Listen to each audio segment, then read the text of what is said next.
standing for plus. Everyone says Tony Soprano is complex. Wrong. The real complexity was Furio, the man who could beat someone half to death and still dance like a poet the same night.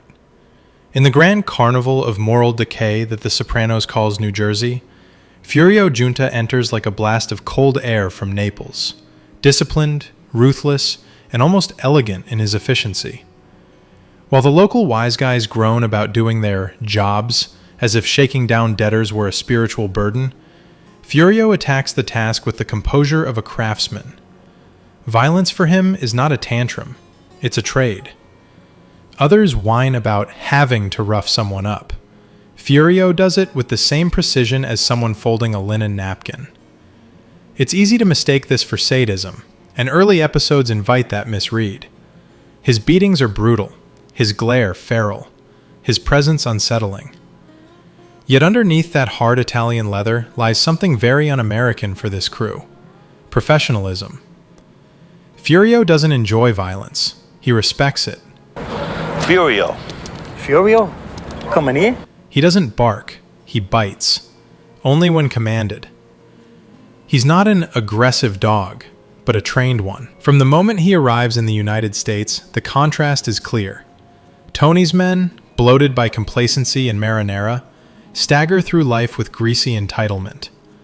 Furio, meanwhile, is a soldier of the old world, disciplined, efficient, unflappable. He cleans up after others' messes and makes the brutality look, perversely, like good manners. In Italy, he serves as interpreter, diplomat, and muscle all in one, simultaneously soothing negotiations and breaking skulls. He translates, polishes, and pacifies the American's coarse language for his Italian boss, then steps outside and thrashes a teenager for tossing fireworks. Such duality doesn't confuse him, it defines him. And then comes Carmela. The transformation that follows, his shift from composed enforcer to lovesick exile, has been read as inconsistency. It is not. It is collapse. Furio, for all his control, is a man of feeling. The difference is that, until he meets Carmela, he has never allowed those feelings to intrude on his work. Love is his drug of choice, the indulgence he never permitted himself. Every mobster in Tony's orbit has a fatal flaw. Christopher with drugs, Ralph with greed, Pussy with betrayal, Tony with, well, everything. For Furio, it's love, pure and ruinous. His infatuation is not adolescent, it's existential.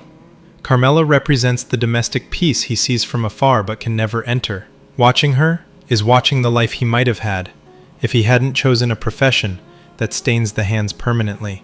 When that fantasy begins to collide with his reality, the job, the loyalty, the implicit threat of Tony's wrath, Furio caught a stupid fucking zippo back to Italy. he doesn't spiral like the others. He withdraws. He leaves. He escapes before he becomes one more tragic headline in Satriali's butcher paper. The question isn't why Furio changes, it's why he holds out so long. He is surrounded by gluttons of every vice, and yet for a time, he remains the model mafioso. Efficient, courteous, deadly. He enjoys dancing, fine shirts, gardening, even Bloomberg. He's a man who wants to feel civilized, despite living in a business that devours civility. He compartmentalizes, something none of the Jersey boys have ever mastered. But compartmentalization has limits, and once the compartments crack, the man disappears. The writers never lost control of his arc.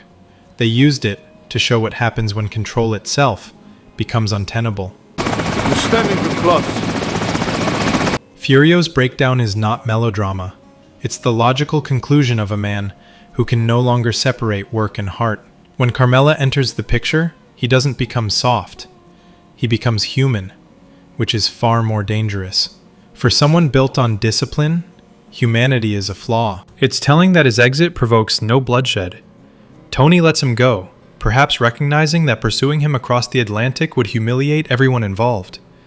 The Neapolitans, meanwhile, would hardly waste one of their own over the jealous rage of an American whose empire consists mostly of strip clubs and car lots. Furio's return to Italy restores him to the only environment that can contain him, a world where loyalty still carries weight, and personal entanglements are met with weary shrugs rather than vendettas. That, too, underscores a broader irony.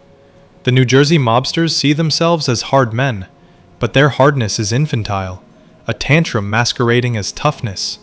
Furio, the supposed sociopath, is the only one with the emotional intelligence to know when to walk away. Tony spends the series watching ducks and babies to remind himself of a soul he barely possesses. Furio simply acts on his, leaving the toxic farce before it devours him. It's also worth noting that Furio's ruthlessness was never random. When he beats the operators of that so-called massage parlor, it's not mindless savagery, it's pedagogy. He's teaching them the business etiquette of organized crime. Pay what you owe, and don't be stupid enough to flash extra cash in front of the man collecting it.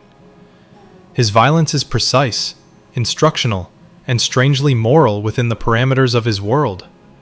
The American thugs, in contrast, treat violence like emotional therapy, one more addiction they can't control. The notion that he softened because he got comfortable, better food, better sleep, better women, is a lazy reading. Furio's gentleness was always there. The show simply delayed revealing it until it could destroy him properly. His early scenes already show it, playing with children, being courteous to women, acting as Tony's ambassador with a quiet dignity none of the others could muster. He was never a brute. He was a man doing a brutal job. And that, ultimately, is the Sopranos distilled. Monsters who still have to live ordinary lives. The show's genius lies in letting them be both ruthless and tender, charming and appalling, often in the same breath. Tony can cradle a baby and order a hit before breakfast. Why shouldn't Furio be capable of breaking bones at noon and tending roses at dusk? Furio's downfall isn't weakness, it's clarity. He recognizes, too late, that love and loyalty cannot coexist in Tony Soprano's world. By leaving, he saves the only part of himself worth saving. He is, in many ways, the rarest creature in The Sopranos, a man who sees the moral quicksand and refuses to drown in it. Hey, God, Tony make a party for me. He arrives as the perfect mobster, disciplined, professional, immune to the sloppy emotionalism of his American peers. He leaves as something rarer still, a tragic figure, who refuses to let the tragedy complete itself. His arc is not inconsistency. It's the anatomy of a conscience finally breaking free from command. There were never two Furios. There was one, a professional soldier who could kill without flinching, love without calculation, and ultimately walk away without ceremony. In a show obsessed with men who can't stop destroying themselves, Furio's quiet exit might be the loudest act of defiance of them all. Professionalism. Precision. Subscribe before the next hit.